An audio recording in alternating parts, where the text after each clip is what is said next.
শ্বাসরুদ্ধকর ম্যাচে ক্রোয়েশিয়াকে হারিয়ে বিশ্বকাপের শেষ ১৬তে পর্তুগাল, অস্ট্রিয়াকে উড়িয়ে রাউন্ড অফ 16-এ স্পেন।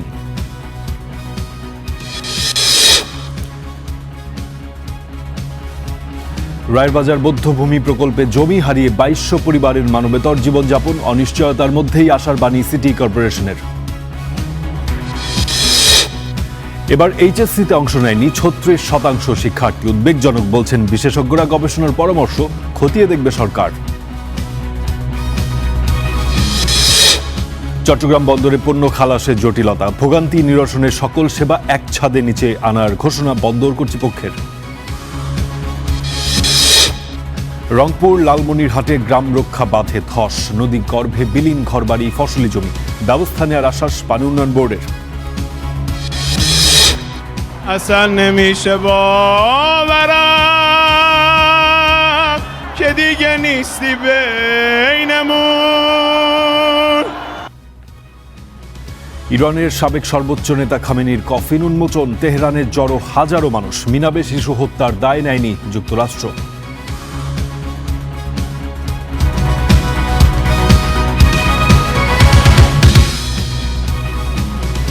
আমন্ত্রণ স্টার নিউজে, আমি ফারদিন খান আছি আপনাদের সঙ্গে। শুরুতেই ফুটবল বিশ্বকাপ 2026-এর সংবাদ জানাবো।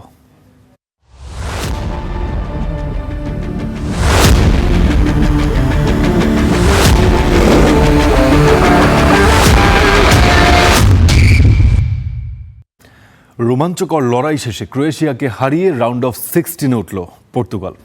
টরন্টোতে ক্রোয়েটদের ২-১ গোলে হারিয়েছে পর্তুগিজরা। এই জয় রাউন্ড অফ 16-এ পর্তুগাল প্রতিপক্ষ হিসেবে পেয়েছে স্পেনকে। ২২ বিশ্বকাপে ব্রাজিল ফ্যানরা যে ফিলিংসটা পেয়েছিল, প্রায় সেই অবস্থাতেই পড়েই যাচ্ছিল পর্তুগাল। এগিয়ে গিয়েও যখন প্রস্তুতি নিচ্ছিল জয় উল্লাসের, ঠিক সেই সময় বল জালে জড়ালো ক্রোয়েশিয়া। রোনালদোর মুখের দিকে তাকানো ভার।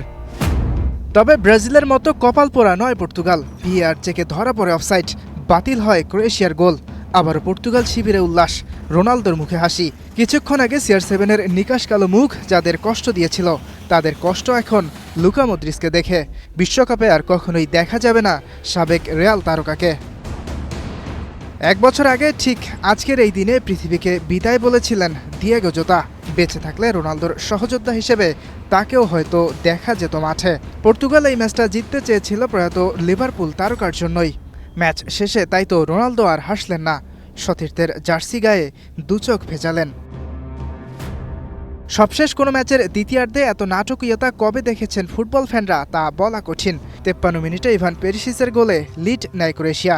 এর কিছুক্ষণ পরেই দুর্দান্ত ফিনিশিংয়ে বল জালে জড়ান রোনালদো, তবে বাতিল হয় অফসাইডে। সেই রোনালদো 68 মিনিটে পেনাল্টি গোলে সমতায় ফেরান পর্তুগালকে। বিশ্বকাপের নকআউটে এটি CR7-এর প্রথম গোল। ক্রোয়েশিয়া আবারও বল জালে জড়ায়, কিন্তু বাতিল হয় অফসাইডে। 81 মিনিটে সাবেক রিয়াল তারকাকে মাঠ থেকে তুলে নেন কোচ। মুখ ভার করে মাঠ ছাড়েন পর্তুগিজ মহাতারকা। যোগ করা সময়ের ৪র্থ মিনিটে পর্তুগালকে লিড এনে দেন বদলি নামা গনসালো রামোস। এই গোলের পর মনে হচ্ছিল ম্যাচ শেষ, তখনই আবার গোল করে ক্রোয়েশিয়া। তবে সেই গোল বাতিল হয় অফসাইডে, আর জয় নিশ্চিত হয় পর্তুগালের। ইয়াসির আরাফাত, সবুজ, স্টার প্লে। রীতিমতো হৃদয়ের সুস্থতার পরীক্ষা নিয়ে জয়। নকআউটে ক্রিস্টিয়ানোর গোল, শেষ মুহূর্তে অফসাইডের গড়োয় ক্রোয়েটদের গোল বাতিল। সব মিলিয়ে তাই রাউন্ড অফ 32-এ পর্তুগাল ক্রোয়েশিয়ার ম্যাচ প্রাণ ভরে উপভোগ করেছেন এদেশের সেলেকাও ভক্তরা। যদিও লুকা মদ্রিচের জন্য খারাপ লাগছে তাদের, তবে বলছেন রোনালদো ডিজার্ভ করে এই জয়। স্পেনের বিপক্ষেও দারুণ এক ম্যাচেরও অপেক্ষায় CR7 ভক্তরা। পর্তুগাল পর্তুগাল, ক্রিস্টিয়ানো সু সেলিব্রেশনে উন্মাতাল। ফুটবল নয়, যেন সিনেমা, ড্রামা ওভার ড্রামা, যেন জুল ভার্নের কোনো উপন্যাস, জেমস ক্যামেরুনের কোনো সাজানো প্লট। কখনো সমর্থকদের উচ্ছ্বাস, কখনো বা মাথায় হাত। What a game! Cristiano Ronaldo খেলবেন আর ফুটবল প্রেমী বাংলাদেশের সমর্থকরা বড় পর্দার সামনে জড়ো হবেন না, তা কি করে হয়? তবে এদেশের সেলেকাও ভক্তদের প্রায় পুরোটা সময় কেটেছে উৎকণ্ঠায়। CR7 যে বোতলবন্দি, তার উপর পেরিসিচের গোলে লিডে ক্রোয়েশিয়া। তবে সর্বকালের সর্বসেরাদের একজন স্বমহিমায় ফিরতে সময় নেননি বেশিক্ষণ। হোক না পেনাল্টিতে গোল, TSC প্রকম্পিত। রোনালদো সাবস্টিটিউট, বদলি নেমে গনসালো রামোসের সেই ভুবন ভুলানো হেড, অফসাইডে ক্রোয়াটদের স্বপ্নভঙ্গ, তাতে কি বাসে যায়? ম্যাচ শেষে তাই উল্লাসে মাতেন সেলেকাও ভক্তরা। কল্পনার বাইরে প্রত্যেকটা মুহূর্ত হাহাকার, চিৎকার, একদম ক্লান্ত হয়ে গেছি। গোল দিয়ে আবার গোল খেয়ে গেছে, ওটা আবার অফসাইড হয়েছে। পুরো একটা সিনেম্যাটিক ভাই, এটা একদম পুরো সিনেম্যাটিক একটা গেম হয়েছে। রোনাল্ডো গোলের পরে অবশ্যই আমি জানতাম লাস্ট মিনিট পর্যন্ত পর্তুগাল একটা গোল দিয়ে কামব্যাক করবে। রেফারির নাটকটা সবচেয়ে বেশি ভালো লাগছে, যেটা 10 মিনিট এক্সট্রা টাইমে সেটা 20 মিনিটে গিয়ে করিয়েছে। রোনালদোর সাবেক রিয়াল সতীর্থ মদ্রিচের জন্য আবেগ আছে এদেশের ক্রিস্টিয়ানো ভক্তদের, তবে ভালোবাসাটা CR7-এর জন্যই, তাই তো উচ্ছ্বাসটাও বাঁধন হারা। প্রকৃত যারা ফুটবল ফ্যান তারা অবশ্যই আজকে লুকা মদ্রিকের যে ব্যাপারটা ব্যথিত হবে তারা অবশ্যই। আমরা যত বড় রোনালদো ফ্যান হই না কেন, সে কিন্তু মোটামুটি একজন কিংবদন্তি ধরনের খেলোয়াড়। রাত জেগে পুরোটার সময় রোনালদোর খেলা উপভোগ করার জন্য ওয়েট করেছিলাম, কিন্তু রোনালদো এবং রোনালদোর পর্তুগাল আমাদেরকে নিরাশ করেনি। তবে যেতে হবে বহুদূর, সামনে যে স্পেন বাধা, উত্তরানো যাবে তো সেই জুজুর ভয়? সামনে স্পেনের সাথে খেলা, আপনারা হয়তো আমাদের নোনো মেন্ডিসকে চিনেন, এই আমালকে অল টাইম ফকটে রাখে। ক্রিস্টিয়ানো রোনালদো আছে, আমরা বিগ ম্যাচ ইনশাআল্লাহ সাফার করতে পারবো। ক্রিস্টিয়ানোর জন্য এটা অসম্ভব না। হ্যাঁ, একটু কঠিন ছিল, বাট অসম্ভব না। ভক্তদের বিশ্বাস রাউন্ড অফ 16-এ আরো ক্ষুরোধার হবেন ক্রিস্টিয়ানো, দেবেন সব সমালোচনার জবাব। কে জানে। মাহবুব রিমন, স্টার প্লে, ঢাকা। টাই এলো ইনোভার, যেন আপনি লাইফে থাকেন রেডি প্রতিদিন। Innova, designed for now. অন্যদিকে লস অ্যাঞ্জেলেসের সবুজ গালিচায় ঝড় তুলেছেন লামিনে ইয়ামাল। গোল না করেও নিজের জাদুকরী ড্রিবলিংয়ে অস্ট্রিয়ার রক্ষণকে বারবার ছিন্ন ভিন্ন করেছেন এই বিস্ময়বালক। আর মিকেল ওয়াইয়ারসাবালের জোড়া গোলে 3-0 ব্যবধানে দাপুটে জয় তুলে নিয়ে শেষ 16-র টিকিট নিশ্চিত করেছে লুইস দে লা ফুয়েন্তের স্পেন। একই রাতে বিশ্বকাপে নতুন ইতিহাস গড়েছেন গোলরক্ষক উনাই সিমোনো। বিস্তারিত তৌহিদুল ইসলামের রিপোর্টে। মাঠের বাইরে তিনি এসেছিলেন ব্যাটম্যানের মুখ খোদাই করা হীরাখচিত সোনার চেইন পরে, আর সবুজ গালিচায় পা রাখতেই যেন সত্যি সত্যি প্রতিপক্ষের জন্য হয়ে উঠলেন এক মূর্তিমান আতঙ্ক। গোল পাননি, কিন্তু 18 বছর বয়সী স্প্যানিশ উইঙ্গার লামিন ইয়ামালের অতিমানবীয় ড্রিবলিং আর জাদুকরী কৌশলে লস অ্যাঞ্জেলেসে খড়কুটোর মতো উড়ে গেল অস্ট্রিয়া। 3-0 গোলের এক দাপুটে জয়ে 2026 বিশ্বকাপের শেষ 16 টিকিট নিশ্চিত করল লুইস দে লা ফুয়েন্তের শিষ্যরা। ম্যাচের শুরু থেকেই গতির ঝড় তোলে স্পেন। ম্যাচের প্রথম ডেডলকটা ভাঙেন টুর্নামেন্টে দুর্দান্ত ফর্মে থাকা মিকেল ওয়াইয়ারসাবাল। বাম প্রান্ত থেকে মার্ক কুকুরেয়ার এক নিখুঁত মাপা ক্রসে প্রথম স্পর্শেই বল জালে জড়ান তিনি। অস্ট্রিয়ান গোলরক্ষক আলেকজান্ডার শ্লাগারের স্রেফ চেয়ে দেখা ছাড়া আর কিছুই করার ছিল না।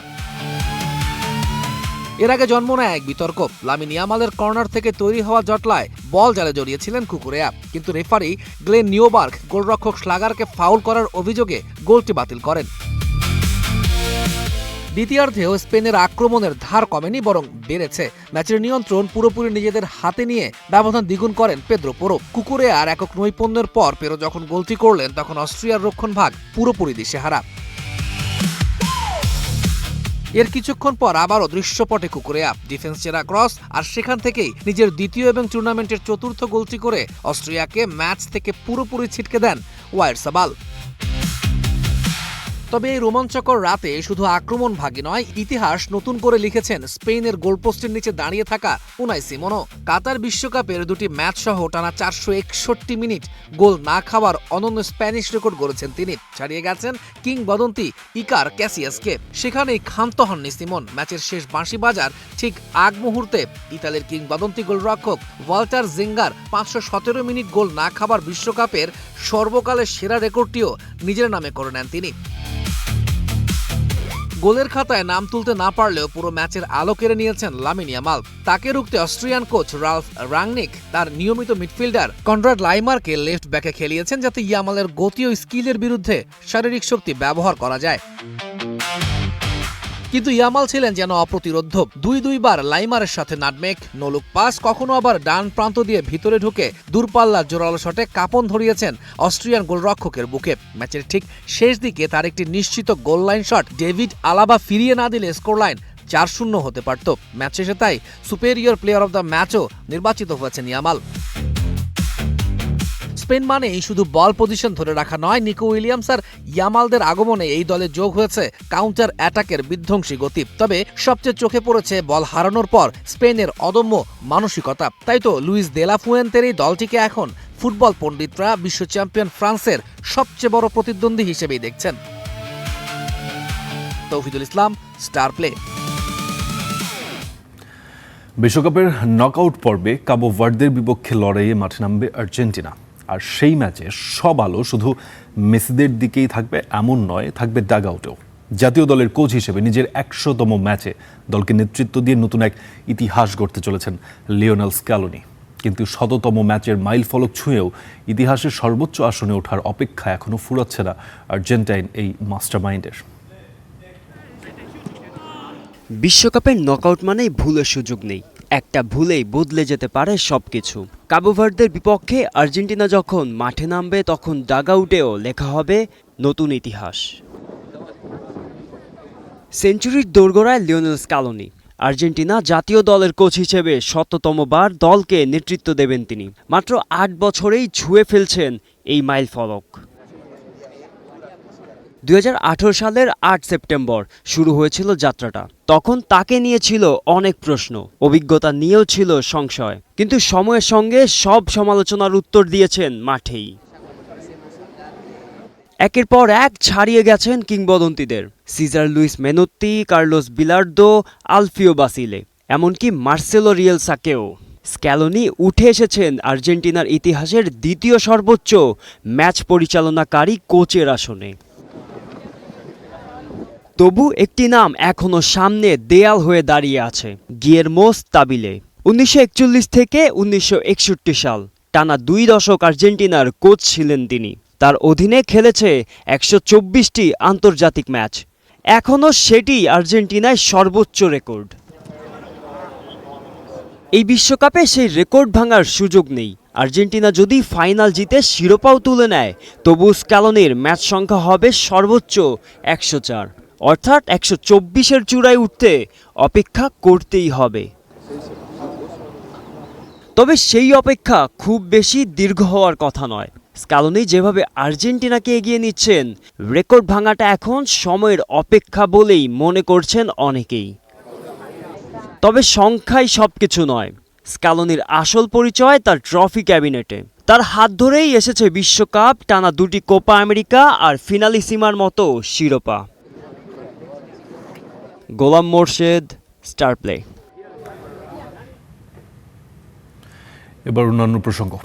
রায়েরবাজার বৌদ্ধভূমি স্মৃতিসৌধের ঠিক পেছনেই গড়ে উঠেছে ঢাকা উত্তর সিটি কর্পোরেশনের বিশাল ও আধুনিক কবরস্থান।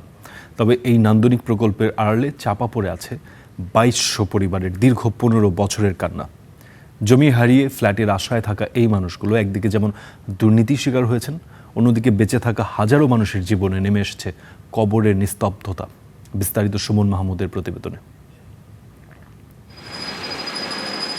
ঘটনার শুরুটা ২০১০ সালে। সে বছর রায়েরবাজার বৌদ্ধভূমি প্রকল্পের জন্য জমি হারান ২২০০টি পরিবার, যাদের অনেকেই নিম্ন আয়ের মানুষ। সে সময় তাদের প্রতিশ্রুতি দেয়া হয়েছিল জমির বিনিময়ে তারা পাবেন নগদ টাকা ও একটি করে ফ্ল্যাট। ফ্ল্যাটের আয়তন হবে ৭২০ স্কোয়ার ফিট। ১৫ বছর পেরিয়ে গেছে, সেই জমি আর ফ্ল্যাটের স্বপ্ন এখনো অধরা। যাদের যাদের জায়গা গেছে প্রত্যেকের একটা করে আপনার দিব, ফ্ল্যাট দিব, কিন্তু এই কথা বললে আমাদের এখানে আন্দোলনটারে দমাইছে। সেটা ১৫ বছরের জন্য আমাদের জায়গা দিবে, ওটা আমি ২৫,০০০ টাকা দিয়েছি উকিলে। ওটা উঠেছি একবার যাই, মনে করেন পরে যাই আমি সিটি কর্পোরেশন যাই, অফিসে যাই জমা দিয়ে আইছি, জমা নেয় না, অনেক ঘুরাইছে আমাকে। আর্থিক সমস্যা তো মানুষের চলতে সমস্যা, বাসা ভাড়াটা লাগতো না। ক্ষতিগ্রস্তদের জন্য পুনর্বাসনের সাইনবোর্ড লাগাই ছিল।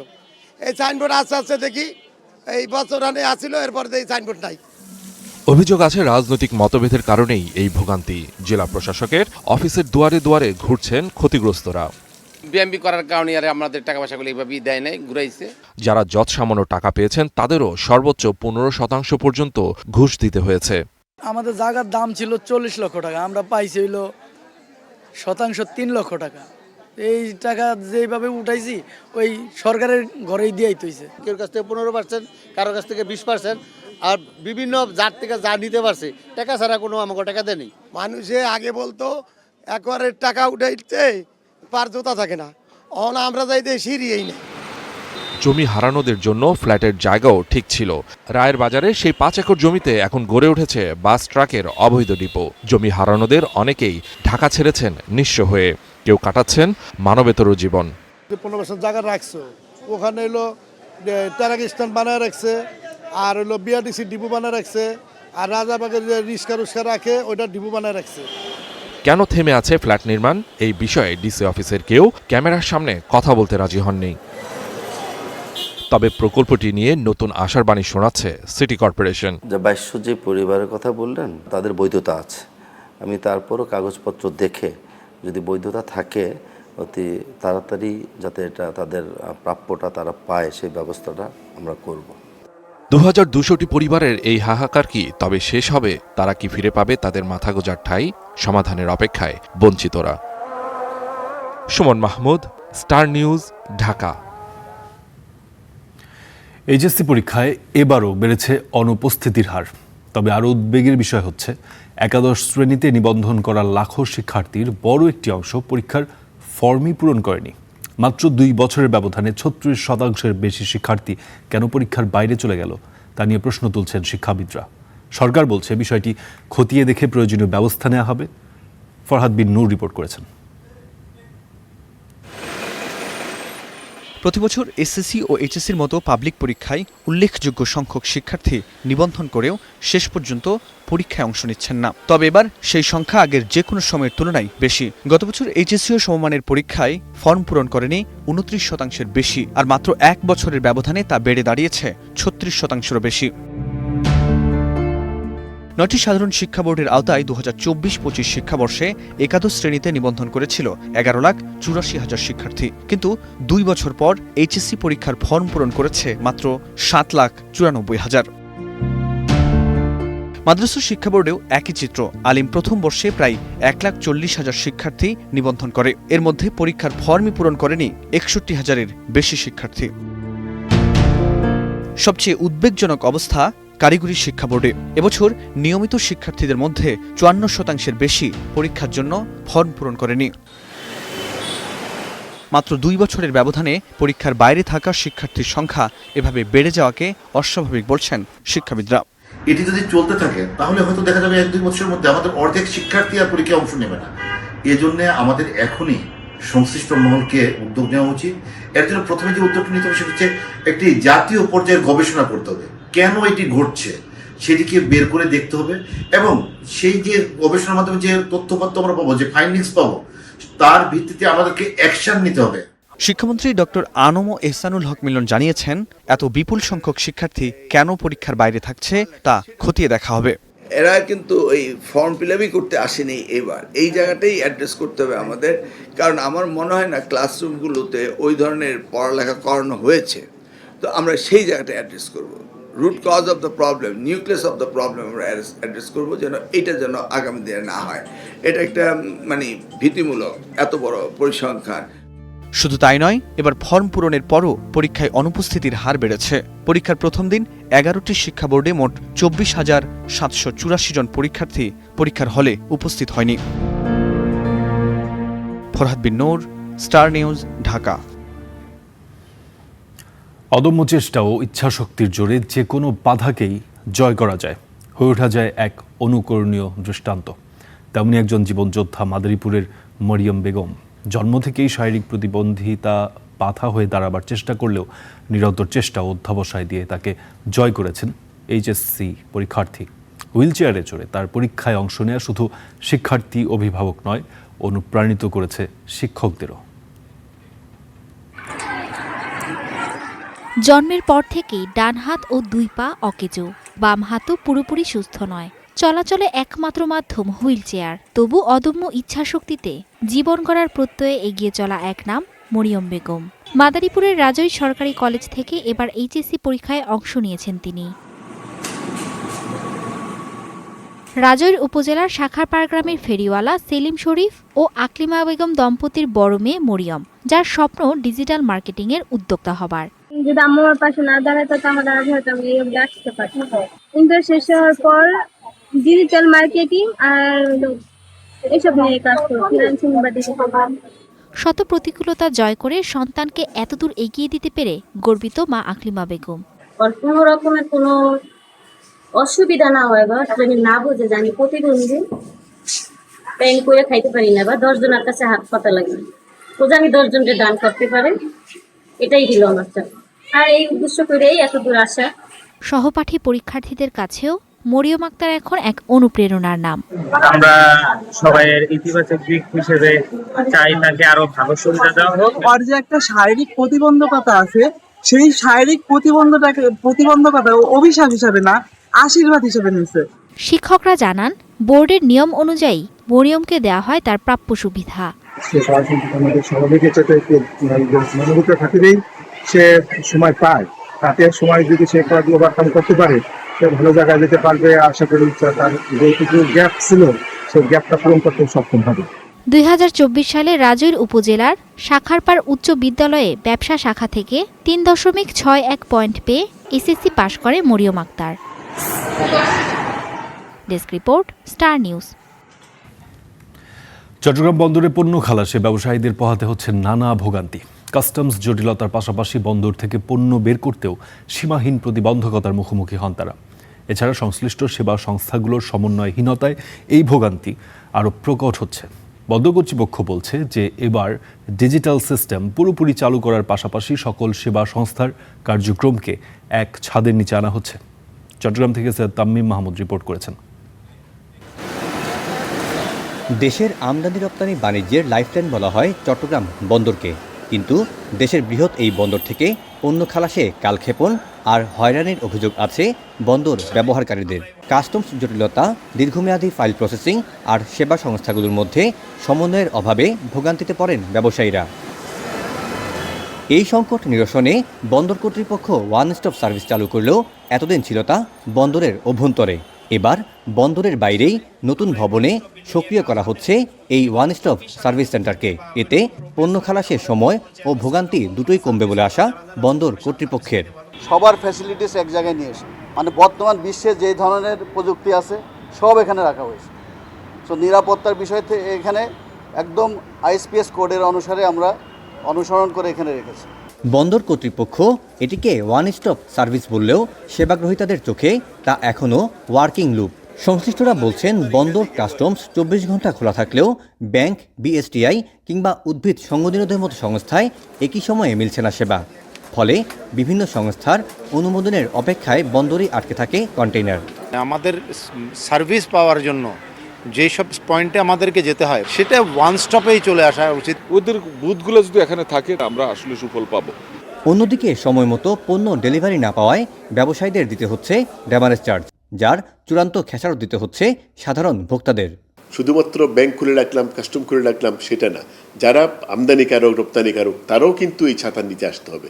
সব কিছু মিলে এই ওয়ান স্টপ সার্ভিসটা শুধু মুখে কথা বললে হবে না, এটার সুফল আদায় করার জন্য একটা প্রকৃত পদক্ষেপ নিতে হবে। প্রযুক্তির ব্যবহারের পাশাপাশি সেবা সংস্থাগুলোর মধ্যে সমন্বয় না হলে ওয়ান স্টপ সার্ভিসের সুফল মিলবে না বলে মনে করছেন বন্দর ব্যবহারকারীরা।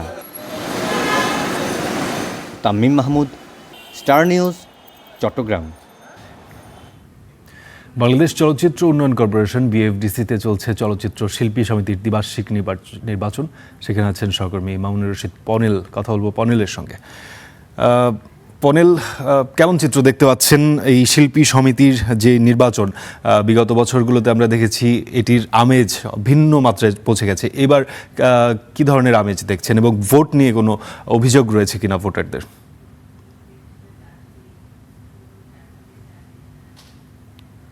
আগে ভোট শুরু হয়েছে। আসলে ভোট শুরু হওয়ার সময় নির্ধারিত ছিল 9টার সময়, কিন্তু সেটি কিছুটা বিলম্ব হয়ে 9:36 ভোটটি শুরু হয়েছে।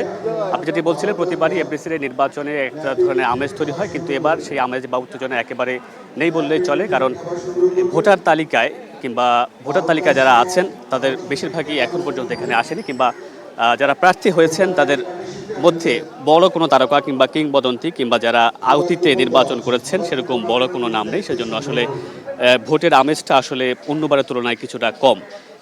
যেটি বলছিলাম যে 9:36 ভোট গ্রহণ শুরু হয়েছে, কিন্তু আমি যদি এখানকার অবস্থা বলি, বিপুল সংখ্যক গণমাধ্যম কর্মী আছেন এবং যারা ভোটে লড়াই করছেন সেই প্রার্থীরা আছেন, কিন্তু সেই অর্থে ভোটার কিন্তু নেই।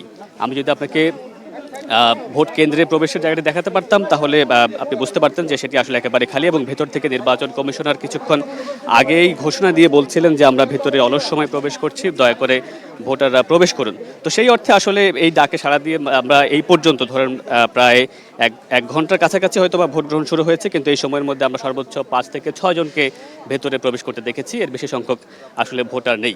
তো এছাড়া যারা নির্বাচনে লড়ছেন, আমি যদি আপনাকে কিছু তথ্য দিই, এবার নির্বাচনে 2টি প্যানেলে একজন স্বতন্ত্র প্রার্থী সহ মোট 43 জন প্রার্থী লড়ছেন। এর মধ্যে 2টি প্যানেলের নেতৃত্বে আছেন, একটা প্যানেলে শিবা শানু এবং জয় চৌধুরী, অন্য প্যানেলে আছেন আরমান এবং অভিনেত্রী মুক্তি।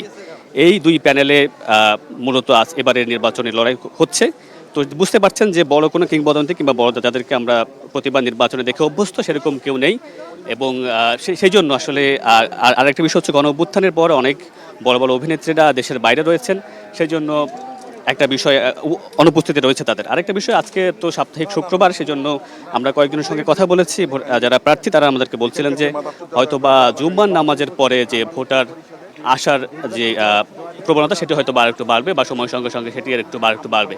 তা আমরা কাদেরকে আসলে এই পর্যন্ত ভোট দিতে দেখেছি সেটা যদি আপনাকে বলি, যে আলী রিয়াজ সহ বেশ কয়েকজন ছিলেন। এখন এই মুহূর্তে আপনারা দেখতে পাচ্ছেন যে একজন বৃদ্ধ অভিনয় শিল্পী, তাকে অথবা হাতে করে নিয়ে আসছেন। তো বাদে যেটি বলছিলাম যে এখন আসলে সেই মুহূর্তে পুরোপুরিভাবে ভোটের আমেজটা শুরু হয়নি, 2-1 করে ভোটার আসছেন, ভোট দিচ্ছেন। হয়তো বা জুমার নামাজের পরে হয়তো বা ভোটার উপস্থিতি আর একটু বাড়বে বলে আশা করছেন প্রার্থীরা। পারদিন। পনেল, আপনাকে অসংখ্য ধন্যবাদ। পরবর্তীতে নিশ্চয়ই দিন গড়ার সাথে সাথে আপডেট আপনি আমাদের জানাবেন। দর্শক, সহকর্মী পনেল এফডিসি থেকে জানাচ্ছিলেন আজ চলচ্চিত্র শিল্পী সমিতির নির্বাচন, সেই সম্পর্কে বিস্তারিত। ইউনিয়ন পরিষদের জায়গায় দোকান বানিয়ে দিয়েছেন ভাড়া, বাজারের জায়গা দখল, পুকুর ভরাট করে গড়েছেন পার্ক, এমন সব অভিযোগ নীলফামারীর কিশোরগঞ্জ সদর ইউপি চেয়ারম্যানের বিরুদ্ধে। এই ঘটনায় তদন্ত কমিটি গঠন করেছে প্রশাসন। বাজারের জায়গা ঘিরে এই বাকবিতণ্ডা। এক পক্ষ ইউনিয়ন পরিষদ চেয়ারম্যানের অনুসারী, অপর পক্ষে ব্যবসায়ীরা। নীলফামারীর কিশোরগঞ্জ সদর ইউনিয়ন পরিষদের চেয়ারম্যান হোসেন শহীদ সোহরাওয়ার্দী, তার বিরুদ্ধে বাজারের জমি দখলের অভিযোগ করেছেন স্থানীয় ব্যবসায়ীরা। পাশে পুকুর ভরাট করে মিনি পার্ক আর কবুতরের খামার গড়ারও অভিযোগ আছে। ব্যবসায়ীদের দাবি, অবৈধ এসব স্থাপনার কারণে সামান্য বৃষ্টিতেই জলাবদ্ধ হয়ে পড়ছে বাজার, ইজারা ঘিরেও তৈরি হয়েছে জটিলতা। চেয়ারম্যান বর্তমানে যিনি আছে, উনি যে জায়গাটা দখল করে আছে, এই জায়গাটার কারণেই আজকে বাজারে অনেক জায়গার সংকট দেখা দিয়েছে। জায়গাটা আমাদের পানি নিষ্কাশন হতো, আমাদের গোটা বাজারে পানি নিষ্কাশন হতো, সেটাও আবার আমাদের দখল করে আছে দখলদাররা। একটা পুকুর ছিল, যে পুকুরে সব ধরনের পানি যে পড়তো, সে পানিটাও এখন আমরা দিতে পারতেছি না। মোদি সহ পাশাপাশি 4টি দোকান। স্থানীয়দের অভিযোগ, এসব ব্যবসা প্রতিষ্ঠান ইউনিয়ন পরিষদের জায়গায় গড়ে তুলেছেন চেয়ারম্যান, দিয়েছেন ভাড়া, করছেন বাণিজ্য। অবৈধ স্থাপনায় আমার দোকানটা আছে। আমি ওই দোকানে প্রতিদিনে 1,20,000 টাকার মতন বিক্রি করি আসতেছি, এবং সরকারের স্বার্থে এবং জনগণের স্বার্থে, কিশোরগঞ্জের হাটের স্বার্থে, আমাদের ব্যবসায়িক স্বার্থে আমি আমার জায়গাটা আমি নিজেই সারার কথা দিলাম আপনাদের। একটা বরাদ্দ নিয়েছে পুকুরটা সংস্কারের জন্য, কিন্তু পুকুরটা সংস্কারের করে তো নাই, ওনার নিজের সংস্কার ওখানে হয়েছে। উনি নিজে ওখানে একটা বিলাসবহুল আপনার হোটেল তৈরি করেছে, তার একটা আস্থানা ওখানে আছে। সরকারি জায়গা দখলের কথা অবশ্য স্বীকার করেছেন চেয়ারম্যান, সেখানে স্থাপনা নির্মাণের বিষয়ে ব্যাখ্যাও দিয়েছেন তিনি। পেছন যেটা দেখতেছেন সেটা পূর্ণাঙ্গ সন্ধ্যাবেলায় 1 থেকে 150 লোক এসে আরাম করে ওই যে ইয়েগুলো বসার জায়গাগুলো করে দিয়েছি। ফ্যান দেখেছেন, বসার জায়গা দেখেছেন, আমি একটা ভোগ করি না। এটা এসি রুম বানাইছি, আপনার মতো লোককে দাওয়াত দিলে বসেন, একটু ঠান্ডা হন। সামনটা আমার মোটরসাইকেল গ্যারেজ, পিছনে একটা হোটেল দিছি, যে হোটেলটাতে আমার 5-10 হাজার টাকা যদি আসে, মাসিক খরচ হয়ে যায় আমার 1 লক্ষ টাকা। যদি সকলেরই ভাঙা হয়, আমারও ভাঙা হয়, আইন যেন আমার জন্য এককভাবে প্রয়োগ না হয়। চেয়ারম্যানের অনিয়ম দুর্নীতির বিষয়ে 5 সদস্যের তদন্ত কমিটি করেছে জেলা প্রশাসন। এরই মধ্যে ঘটনাস্থল পরিদর্শন করেছেন সংশ্লিষ্টরা। সরকারের অনুমোদন ছাড়া এটা আইনগতভাবে সুযোগ নেই। আর আমরা এই ধরনের নিউজও দেখেছি, আমরা এটা তদন্ত করছি, বা কেউ লিখিত অভিযোগ দিলে এবং আমাদের স্বপ্নদিত হয়ে আমরা এই জিনিসটা উদ্ধার করার চেষ্টা করছি। তদন্ত শেষে যথাযথ ব্যবস্থা নেওয়া হবে বলেও জানিয়েছে প্রশাসন। Desk report, star News. Rangpur ও লালমনিরহাটে গ্রাম রক্ষা বাঁধে দেখা দিয়েছে বড় ধরনের ধস। ঝুঁকিপূর্ণ হয়ে পড়েছে বাঁধের উপরে থাকা সড়ক। ব্রহ্মপুত্র, তিস্তা, ধরলা সহ বিভিন্ন নদীর ভাঙনে একের পর এক ঘরবাড়ি বিলীন হচ্ছে। ভাঙন ঠেকাতে পানি উন্নয়ন বোর্ড আশ্বাস দিলেও স্থানীয়দের দাবি টেকসই সমাধানের। পানি নামার সঙ্গে সঙ্গে স্পষ্ট তিস্তার নতুন বিপদের নাম নদী ভাঙন।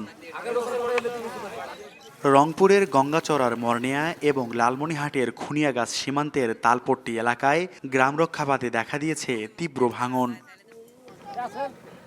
মাত্র 2 মাস আগে নির্মাণ করা বাঁধের প্রায় 150 মিটার অংশ ইতোমধ্যেই নদীগর্ভে বিলীন। এলাকাবাসীর আশঙ্কা, পানির চাপ আবার বাড়লে বাঁধ ভেঙে প্লাবিত হতে পারে অন্তত 4টি গ্রাম। ক্ষতির মুখে পড়তে পারে বিদ্যালয়, মসজিদ, মাদ্রাসা ও স্থানীয় ব্যবসা প্রতিষ্ঠান। ভাঙন ঠেকাতে সেখানে জিও ব্যাগ ফেলছে পানি উন্নয়ন বোর্ড। তবে স্থানীয়রা চান দ্রুত টেকসই সমাধানের উদ্যোগ। এই বাঁধটা ভাঙি যায়, আগে যে দ্বিগুণ ক্ষতি ছিল তার চেয়ে 4 গুণ ক্ষতি হবে এবং জমি জমাও নষ্ট হবে, বাড়িঘর অনেক বিলীন হয়ে যাবে। বাঁধ ভাঙার সাথে সাথে পানিতে একটা ঝোঁক আছে, এই ঝোঁক যখনই যাবে রাস্তাঘাট বাড়িঘর যা আছে মানুষের ধ্বংস হয়ে যাবে। একই চিত্র কুড়িগ্রামেও। ব্রহ্মপুত্র, ধরলা, দুধকোমর, তিস্তা ও কালজানি নদীর ভাঙনে ইতোমধ্যে ক্ষতিগ্রস্ত হয়েছে 1000-এর বেশি পরিবার।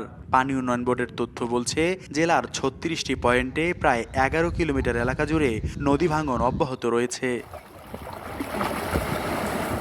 সবচেয়ে বেশি ক্ষতি হয়েছে চিলমারিতে। ব্রহ্মপুত্রের তীব্র ভাঙনে নদীগর্ভে গেছে অন্তত 25টি বসতঘর। আর উলিপুরের জংলার কুঠি ও বাবুরচর এলাকায় বিলীন হয়েছে আরও 8টি বাড়ি। প্রতিদিন হয়তো 2-3 শতক যাচ্ছে। আমরা নদীর ধারে এখানে কি করি, এখন কোথায় যাব? সহায়ক সম্পদ যা আছে সব তো চলে গেল। এখন সরকার যদি এটা কেয়ার না নেয় তাহলে আমার বাজিতে আছে না, তাই ভালো। নদী ভাঙনের ঝুঁকিপূর্ণ 36টি পয়েন্টে জরুরি ভিত্তিতে প্রতিরোধ কাজ চলছে বলে জানিয়েছে পানি উন্নয়ন বোর্ড। আমরা ইতিমধ্যে 36টি জায়গা আইডেন্টিফাই করেছি যেখানে ভাঙন রয়েছে। আমরা সেগুলোতে জিও ব্যাগ দ্বারা জরুরি ভিত্তিতে কার্যক্রম পরিচালনা শুরু করেছি। বাজেট চাহিদা প্রেরণ করা হয়েছে। অনুমতি পাওয়া গেলে বাকি স্থানগুলো আমরা কার্যক্রম হাতে নিতে পারবো। এদিকে বন্যা ও নদী ভাঙনে ক্ষতিগ্রস্ত পরিবারের জন্য চাল, নগদ অর্থ এবং শুকনো খাবার বরাদ্দ দিয়েছে কুড়িগ্রাম জেলা প্রশাসন। Mahmud Rafin, Star News. বর্ষা আসতেই আগ্রাসী পদ্মা, ভাঙনে বিলীন হচ্ছে ঘরবাড়ি। মানিকগঞ্জ থেকে এ বিষয়ে আরও জানাচ্ছেন সহকর্মী মাহিদুল ইসলাম মাহি।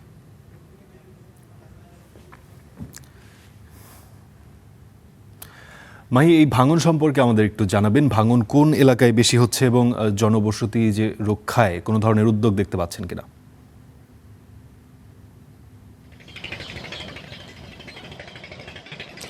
ফারদিন, আমি একটু জানিয়ে রাখি যে আসলে মানিকগঞ্জ মূলত পদ্মা এবং যমুনা নদী বেষ্টিত। এরপর ধলেশ্বরী, কালীগঞ্জ অনেকগুলো নদী রয়েছে। তবে ভাঙনের কথা যদি বলি তাহলে পদ্মা যমুনায় বেশি। আমি একটু জানিয়ে রাখি যে আমি যে স্থানটিতে রয়েছি সেটি হরিরামপুর উপজেলা একদম শেষ পর্যায়ের যে ইউনিয়নটি, উপজেলার কাঞ্চনপুর ইউনিয়নে। আমি একটু জানিয়ে রাখি যে এই যে ইউনিয়নটি রয়েছে সেই ইউনিয়নটি কিন্তু ইতিমধ্যে 13টি মৌজা ছিল এই ইউনিয়নে। সেই 13টি মৌজার মধ্যে প্রায় 12টি মৌজা কিন্তু ইতিমধ্যে পদ্মায় বিলীন হয়ে গেছে। আপনি যে পয়েন্টটাতে রয়েছে কোটকান্দি মোড় নামে পরিচিত, এই জায়গাটায় যে আসলে নেটের জটিলতার কারণে আসলে মূল যে ভাঙনের পয়েন্ট সেখানে আসলে যেতে পারছে না। আমি যদি একটু জানিয়ে রাখি এখানে প্রচুর কিন্তু ভাঙন আবারও শুরু হয়েছে। আর একটু জানিয়ে রাখি যে পানি উন্নয়ন বোর্ড থেকে আপৎকালীন সময়ের জন্য কিছু জিও ব্যাগ ফেলা হচ্ছে, কিন্তু এটা কিন্তু অপ্রতুল। আর একটু জানিয়ে রাখি যে স্থানীয়দের যে দাবি, তারা মূলত চাচ্ছেন যে এই স্থায়ী যে বেড়িবাঁধের যে কাজটি রয়েছে সেই স্থায়ী বেড়িবাঁধের কাজটি কিন্তু তারা আশা করছেন। আমি একটু দূর থেকে একটু দেখানোর চেষ্টা করছি, যেখানে কয়েকজন লোকজন কিন্তু দাঁড়িয়ে রয়েছে সেই পয়েন্টটিতে কিন্তু প্রচুর পরিমাণে ভাঙনও হচ্ছে। আমি যদি জানিয়ে রাখি যে এই বছরও কিন্তু 8-10টি বাড়ি ইতিমধ্যে পদ্মায় বিলীন হয়ে গেছে এবং আর যদি 3 বছরের পরিসংখ্যান করি তাহলে কিন্তু কয়েকশো, 5 থেকে 600 বাড়ি কিন্তু ইতিমধ্যে বিলীন হয়ে গেছে। তারপরে কাঞ্চনপুর বাইরে যদি চরাঞ্চলে বলি, বিশেষ করে চরাঞ্চলে কিন্তু আরও বেশি ভাঙন। লেসরাগঞ্জ ইউনিয়নের কিন্তু প্রায় 1000 বাড়ি কিন্তু 2 বছরে ভেঙে গেছে। এই বছর কিন্তু শতাধিক বাড়ি, বাজার, হাট, স্কুল এগুলো ভেঙেছে। আমি একটু এই কাঞ্চনপুর ইউনিয়নের যিনি চেয়ারম্যান রয়েছে তার সাথে একটু সংযুক্ত করার চেষ্টা করছি। আমি আসলে জানতে চাচ্ছি যে আসলে ভাঙনের তীব্রতা কেমন, এবছর কেমন ভাঙছে? এবছর পানি বৃদ্ধির সাথে সাথেই কাঞ্চনপুরের মোটামুটি আপনার এ পর্যন্ত 10-15টা বাড়ি পদ্মায় বিলীন হয়ে গেছে। আর যেভাবে ভেঙে যাচ্ছে, যদি কাজ না করা হয়, স্থায়ী বেড়ি বা আপৎকালীন কাজ না করা হয়, তাহলে আমার কাঞ্চনপুর হলো 13টা মৌজা ছিল আগে, বিগত দিনে 13টা মৌজা 12টা মৌজায় পদ্মায় বিলীন হয়ে গেছে। অবশিষ্ট একটি মৌজার 4 ভাগের 1 ভাগ আছে। এই যদি আপৎকালীন বা স্থায়ী বেড়িবাঁধ না করা হয় তাহলে আমার কাঞ্চনপুর অবশিষ্ট যে ভূমি আছে তা পদ্মায় বিলীন হয়ে যাবে। আর এবার যদি কিছু অংশ কাজ হচ্ছে কুশিয়ারচর, কিন্তু কোটকান্দি কুশিয়ারচর মালুচি ওই একটা অংশ আছে, সেখানে আরো কমপক্ষে 2 কিলোর উপরে কাজ করতে হবে। যদি কাজ না করে তাহলে আমার ফসলি জমি এবং বাড়িঘর, শিক্ষা প্রতিষ্ঠান, আপনার মসজিদ মন্দির এটা হুমকির মুখে। যেমনটি বলেছিলেন যে এই ইউনিয়নের যিনি চেয়ারম্যান রূপক গাজী, তিনি কিন্তু আমাদের জানাচ্ছিলেন যে ইতিমধ্যে কিন্তু আরও 1 থেকে 1.5 কিলোমিটার কাজ না করলে কিন্তু পদ্মা বিলীন হয়ে যাবে। আমি এতটুকু ছিল মানিকগঞ্জের কাঞ্চনপুর থেকে পদ্মা ভাঙনের সবচেয়ে ফারদিন। জি মাহি, আপনাকে ধন্যবাদ। সাভারের সমবয়সীদের নির্মম হামলায় দৃষ্টিশক্তি হারিয়েছেন 15 বছর বয়সী এক কিশোর রিপন ঋষি। ওই হামলার নেপথ্যে জড়িত থাকার অভিযোগে সাভার থানা ছাত্রদলের সাধারণ সম্পাদক মাহবুব হোসেন সামিরকে অব্যাহতি দিয়েছে কেন্দ্রীয় ছাত্রদল। তবে অভিযোগ অস্বীকার করে সামিরের দাবি যে স্থানীয় মাদক কারবারিদের বিরুদ্ধে অবস্থান নেওয়ার কারণেই তাকে ফাঁসানো হয়েছে। সাভারের রাজাসন এলাকার কিশোর রিপন ঋষি মাথায় গুরুতর আঘাতে মস্তিষ্কে রক্তক্ষরণের কারণে নষ্ট হয়ে গেছে তার 2 চোখ। স্বজনদের অভিযোগ, গত 30 মে খেলাধুলার সময় সমবয়সী কয়েকজনের সাথে রিপনের বিরোধ হয়। এরই জেরে চলে বেধড়ক মারধর। বিভিন্ন হাসপাতাল ঘুরে 2টি নষ্ট চোখ নিয়ে রিপনের ঠাঁই এখন বাড়ির বিছানায়। অর্থাভাবে বন্ধ রয়েছে চিকিৎসাও।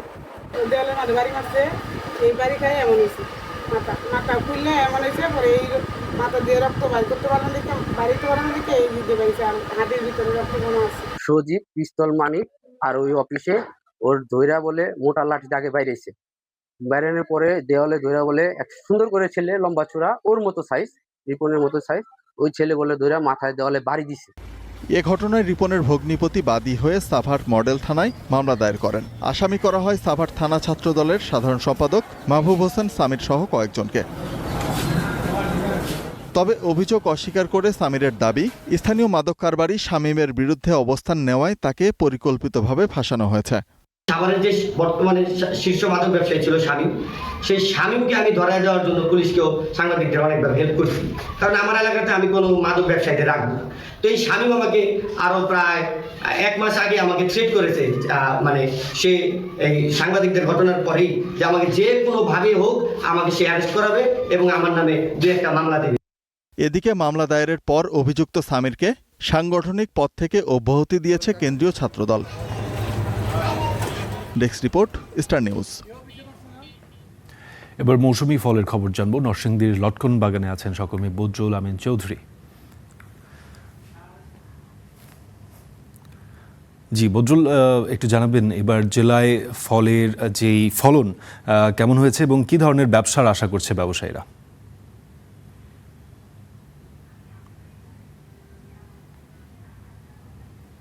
ফারদিন, আমি এখন এই মুহূর্তে যেখানে দাঁড়িয়ে আছি সেটি কিন্তু নরসিংদীর সবচেয়ে বড় যে লটকনের বাজার, অর্থাৎ রায়পুর আর মরজালে, এটি ঢাকা সিলেট মহাসড়কের একেবারেই পাশে। আমি আপনাদেরকে একটু দেখাতে চাই। এখন কিন্তু হাট একেবারেই শেষের পর্যায়ে। এই হাটটি ভোর 5টা থেকে জমা শুরু হয় এবং 8টা থেকে 9টার মধ্যে এই হাট একেবারেই শেষ হয়ে যায়। এখন কিন্তু যারা ব্যাপারী রয়েছেন তারা এই মালামাল চাষিদের কাছ থেকে কিনে বা যারা এখানে নিয়ে আসেন এই বাজারে বেচাকেনা করার জন্য, তাদের কাছ থেকে কিনে নিয়ে এখন তারা তাদের বাছাই প্রক্রিয়া শেষে তারা কিন্তু এখন ঢাকা বা বিভিন্ন স্থানে তারা নিয়ে যাওয়ার জন্য তারা প্যাকিং করছেন। আমি একটু আপনাদেরকে আর একটু দেখাতে চাই কাছ থেকে।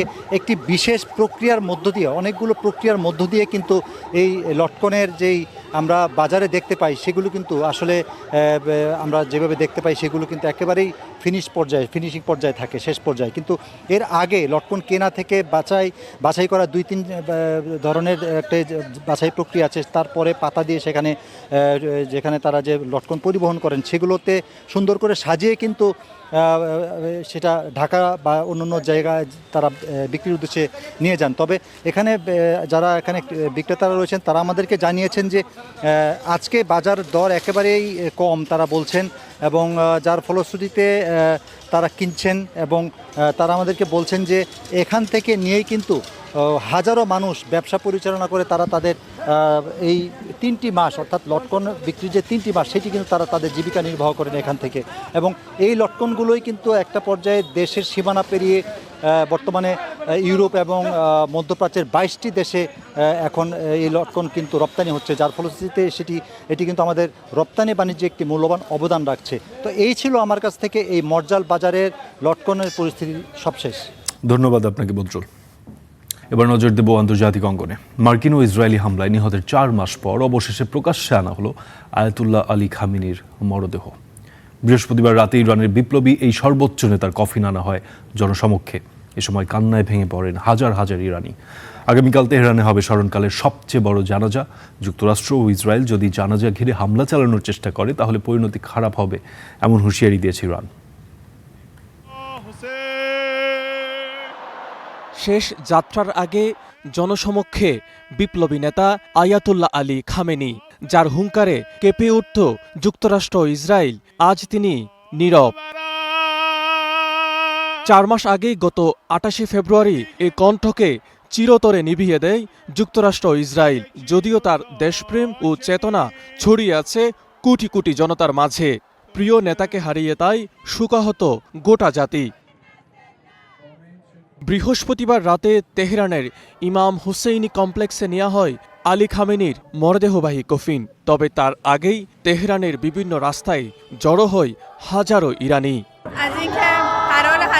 আমার দম বন্ধ হয়ে যাচ্ছে, আমাদের মহান নেতার জানাজায় যাচ্ছি ভাবলেই বুকটা ভারী হয়ে উঠছে। আমি কিছুদিন আগেই আমার নিজের বাবাকে হারিয়েছি, এখন ঠিক একই রকম পাথর চাপা কষ্ট পাচ্ছি। মনটাকে একটু হালকা করতে তাই রাস্তায় নেমে এসেছি। শনিবার তেহরানে শুরু হবে খামেনির জানাজা। এরপর কোম, নাজাফ ও কারবালায় শ্রদ্ধা নিবেদনের পর মরদেহ নেওয়া হবে তার জন্মশহর মাশহাদে। 9 জুলাই সেখানে দাফনের মধ্য দিয়ে শেষ হবে 6 দিনের রাষ্ট্রীয় শোকানুষ্ঠান।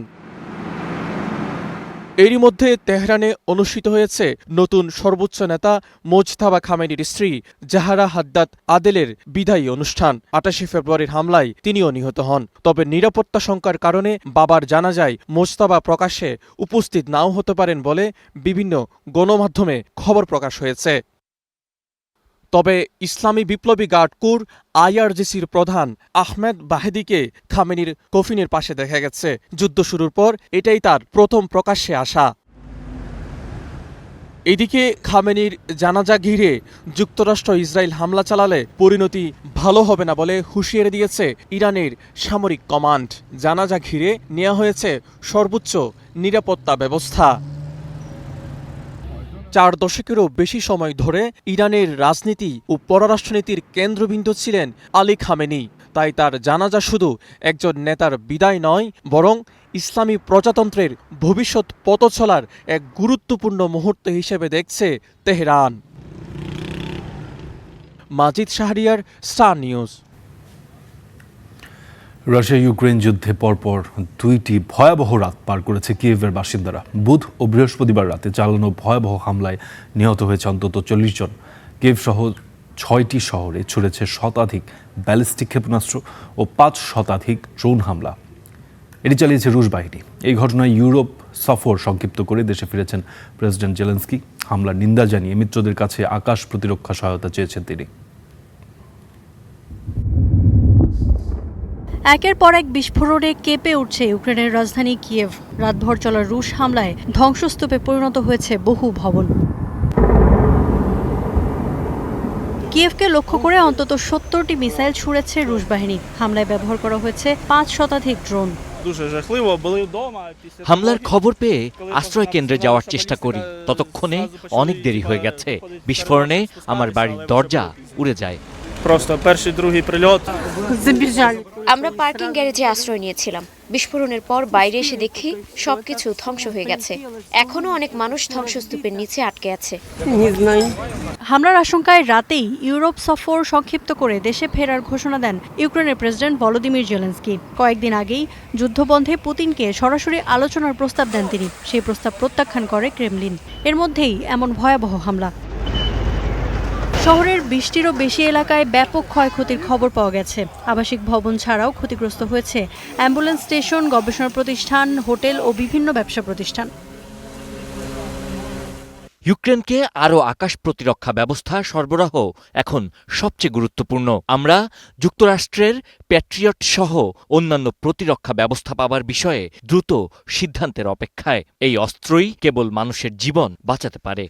শুধু কিয়েভ নয়, Kharkiv, Sumy, Zaporizhzhia, Dnipro, Petrovsk ও চেরাকাসি অঞ্চলও হামলার শিকার হয়েছে।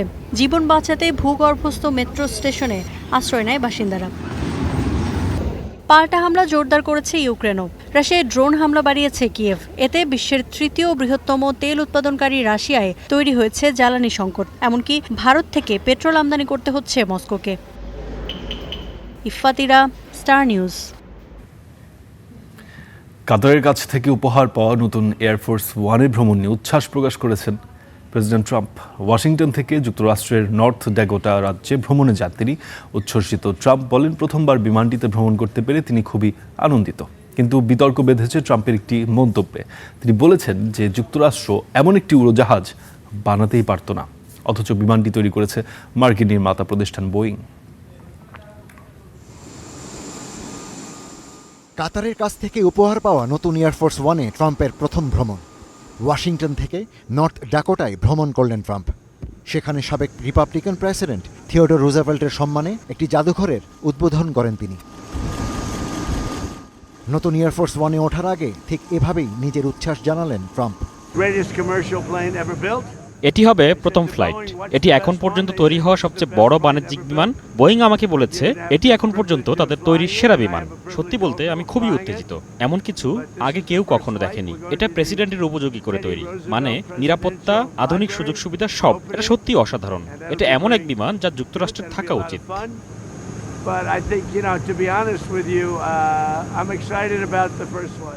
ট্রাম্পের উচ্ছ্বাসও আজকাল যুক্তরাষ্ট্রে বিতর্কের কারণ হয়ে উঠেছে। যেমন কাতারের প্রতি কৃতজ্ঞতা জানাতে গিয়ে উচ্ছ্বাসিত ট্রাম্প বলেছেন, যুক্তরাষ্ট্র এমন একটি উড়োজাহাজ বানাতে পারত না, অথচ বিমানটি তৈরি করেছে যুক্তরাষ্ট্রেরই প্রতিষ্ঠান। প্রশ্ন হলো টাকা। বিমানটি তৈরির জন্য কাতার বোয়িংকে $40 কোটি দিয়েছে। সমালোচকরা বলছেন, প্রেসিডেন্ট বোয়িংকে দিয়ে 100 কোটির বিমান বানাচ্ছেন না কেন? বিতর্ক আরও আছে, সেটি হলো নীতি নৈতিকতা সম্পর্কিত। বিলাসবহুল এবং ব্যয়বহুল এই উপহার গ্রহণ করায় প্রেসিডেন্টের নৈতিকতা নিয়ে সমালোচনা চলছে। তবে ট্রাম্প সেটি উড়িয়ে দিয়ে বলছেন, এত বড় উপহার প্রত্যাখ্যান করা চরম বোকামি হবে। নতুন আরেক বিতর্ক সামনে এসেছে। শোনা যাচ্ছে নিজের মেয়াদ শেষে ট্রাম্প বিমানটি নিজের প্রেসিডেন্সিয়াল সংরক্ষণাগারে দান করবেন। বোয়িং 747-8i সিরিজের এই বিমানটি বিশ্বসেরা, এতে কোনো বিতর্ক নেই। বিমানটি তৈরি হয়েছিল কাতারের রাজপরিবারের জন্য। ট্রাম্প সেটি উপহার হিসেবে গ্রহণ করার পর এতে কিছু সংস্কার ও সংযোজনে কাজ করা হয়, যেমন প্রতিরক্ষা ও আধুনিক যোগাযোগ ব্যবস্থা। এটি এখন এক উড়ন্ত হোয়াইট হাউস। গত মাসে মেরিল্যান্ডের জয়েন্ট বেস অ্যান্ড্রুজে উড়োজাহাজ প্রথমবারের মতো উন্মোচন করা হয়। তখনও ট্রাম্প বলেছিলেন, এটি বিশ্বের সবচেয়ে বিলাসবহুল ও ব্যয়বহুল উড়োজাহাজ। Ishtiaq Hossain, Star News. আর এই ছিল স্টার নিউজ। আমি ফারদিন খান ছিলাম আপনাদের সঙ্গে।